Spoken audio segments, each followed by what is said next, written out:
I look like I've done this before. This is something you normally do before you get suited and gloved up. I'm just... So what do you put in there to make the smoke? These are okay. Are those pellets? These are just regular wood pellets, yes. Okay. Now what I don't have, and I didn't even buy them last winter, I was going to go buy some because I got a bunch of these, but Benny Troyer showed me this and I want to try it. You can get cherry hulls. Okay. Which are made for wood stoves, and you buy them by the bag, same thing. And I guess they have a little different smell, and the bees like it better. But this does work. It can get too hot. It's difficult to get going, and once you get it going, it's difficult to put out. Okay. But and here's something that you don't have to be a woodworker to make one of those if you want to. I lost my other one. I had to make a new one. Or if you're a wine drinker, you can take a wine cork and do that.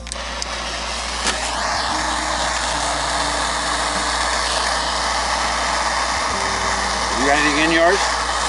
Got it? Okay. I got wood chips in there. Starting the bottom with wood chips, and then put some pellets in, then more wood chips, and then some pellets, and then probably one more layer of wood chips. Then you can put it. You know, we're going to be here for a couple, 3 hours. So, and once we get them burning, they'll burn forever. In that plastic, I put the cover back on that plastic. But they're all different things that you can use. One thing that I really like to use is sumac. The problem is if you let it sit around till the spring, it dries out, so it becomes actual hard sumac berries, and so it keeps rolling around, so you can't keep the fire on. Because every time you get a fire going, you roll it around, and then all the coals get so they're not touching each other anymore, and you don't have enough heat to hold it. I got a torch right in there.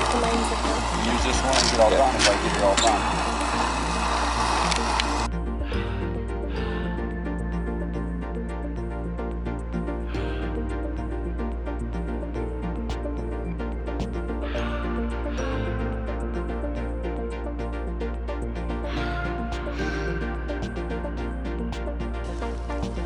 Okay, see there's the one, I'm going to guess for some reason one stone, no, that's just wax. See the white on it makes me wonder. I actually was looking at some the other day and I could actually see a varroa mite on one. The varroa mite are the enemy, the number one enemy.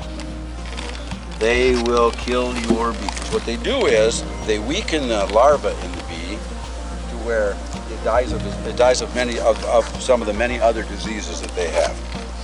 Let's look at it, just see what's going on here. We're not going to do this on all of them, but we're just going to do a little bit here.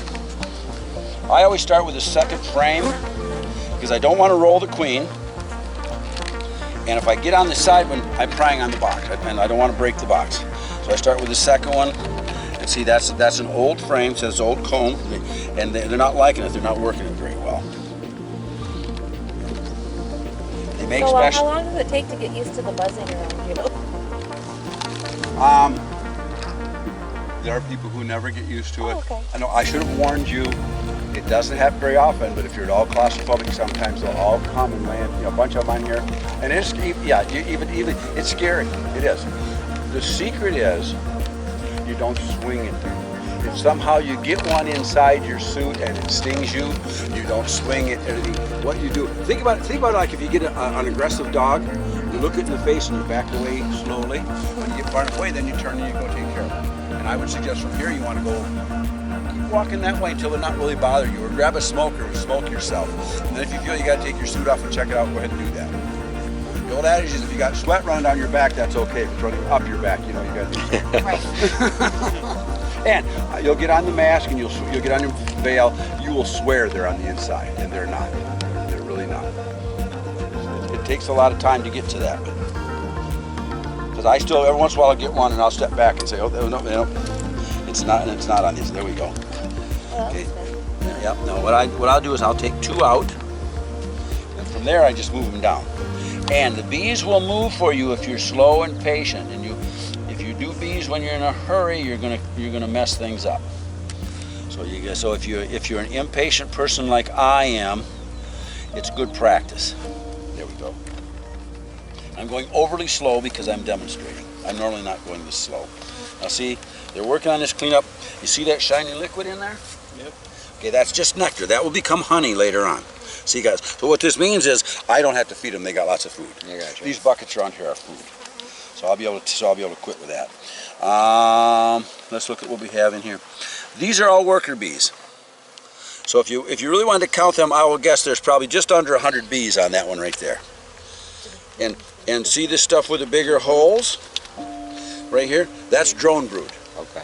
That's where the drones, that's where drones will be laid, drone comb.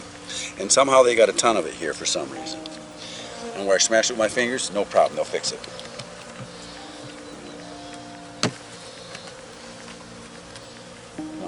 Come on, babies, be nice. If they start coming to the top too much, you just smoke them again. Now, because I'm going to kind of look for the queen in here, you don't want to smoke them too much because they'll all run away. All right, okay, how good are your eyes?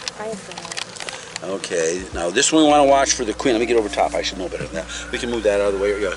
Okay, see, this is the white larva. You come right down this area. See the little white, little teeny tiny pieces that look like rice in the bottom? Don't be afraid to take it and look. Right in this area right here. Those are eggs. Oh, okay. Okay, now can you see in the camera? Can you get right down? Try and find an angle where you can actually see the eggs. That would be cool. Oh yeah. And when you see eggs, you also want to be looking for a queen. And basically, she's longer than the rest of them. She's got like a big tail on her. Oh. And that's actually her abdomen. But those are different stages of brood. They got some eggs over here. You got some really new brood. They have a little bit of cat brood on here, which means that she's actually starting to be very productive. And of course, there's nothing on this side, so this is not going to be a spot she's going to lay right now. There's got food over there.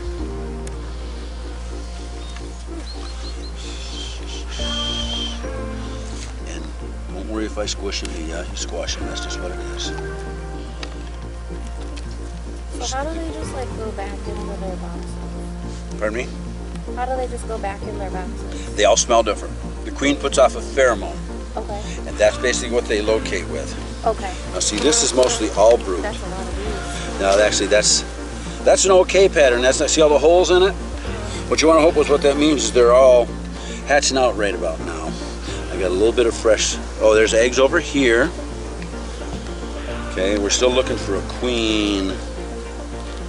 We're not going to do this to everyone, but we're getting the sun's out, so it's not hurting anything. And I don't see any drones in here either. I want to show you a drone. And unfortunately, once you see them, you're common to mistake drones for queens when you first see them. Drones are big and fat, and queens are just long and slender. Drones are the male of the population. The male doesn't even feed himself. All the worker bees have to go feed himself. So any guys who think the male have a good life, though, they live their whole life for one function. They get to do it one time.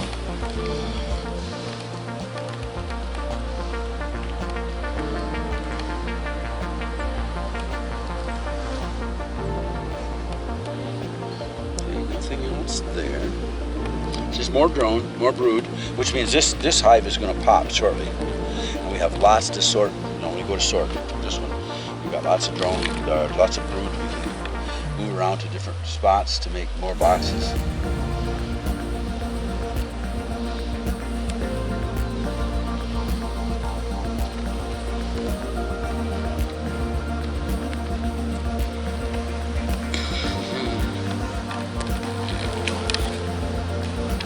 She might be down in the bottom too. Should be no worry of any kind of swarming or anything because we're not that full.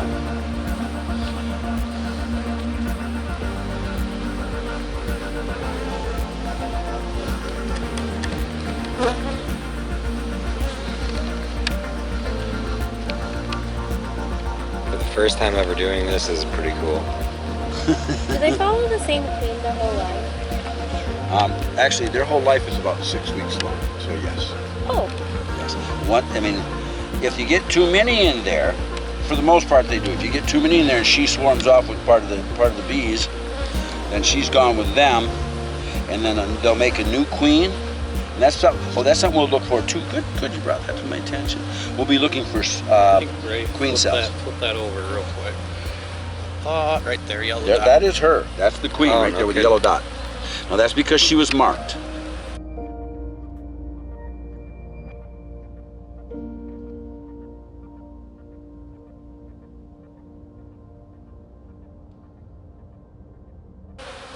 Where is she? Right there. See the yellow dot Oh, on her, yeah. on her thorax? Yep. She's huge. Yes. And all that back there is mostly all just reproductive parts. Okay. No, I can't name them all too. Is she the only one that reproduces? Yes. Okay. Now there is an exception, what we call a laying worker. If there's no queen in there, then a worker will start laying eggs. Now the problem is the queen has been mated. So there's a fancy name for it, I don't remember what it is, but bees are weird from the fact that if an egg is fertilized, it becomes a worker bee, a girl. Mm-hmm. But if it's not, it becomes a drone. Gotcha. So there, if you get a laying worker who has not been fertilized, then everything she lays is drones. So you just get a whole bunch of drones in there, and the hive eventually dies anyway.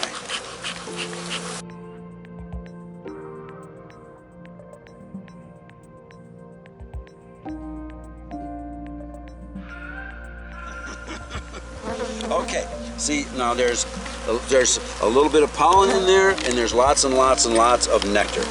So that's a really good frame, because that one will cover both parts, food and pollen. Pollen is where they get their protein. Nectar is where they get the rest of their food. And of course, they need protein in order to be able to lay eggs. Now these are just kind of empty frames. We'll kind of put them aside for now. Let's go look at the bottom one. And how do you get honey from them? I have a big machine there. There was no capped honey here, but they'll cap the honey. When it's got enough sugar in it, enough water gone to be honey, they'll put a cap on it. We take it down there and we scrape that cap off with this big machine that spins it. Oh, okay. Now the old way is you just tore all the comb out and crushed it and got it out that way, but we don't do that too much. A few people still do that, but not too many. Now see, talk about bad boxes, there we are. So this box will be retired. There's no doubt about it. It will be retired. How long do you get out of these boxes? Some of these boxes are 30 years old. Oh, okay. Now don't worry, I haven't been doing bees that long. I bought them used. But so that's one of the reasons for doing what I'm doing here, is sorting them. I've sorted a lot, got a lot of bad ones out. Now see, it looks like there's not much of anything in this one. This is pretty much an empty box. You can tell by the fact that there's no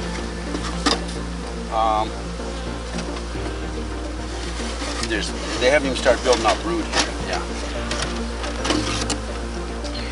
Let's see. Okay, let me go get one more. These are called pallets. These things that hold them together are called a W clip. They also make just regular clips.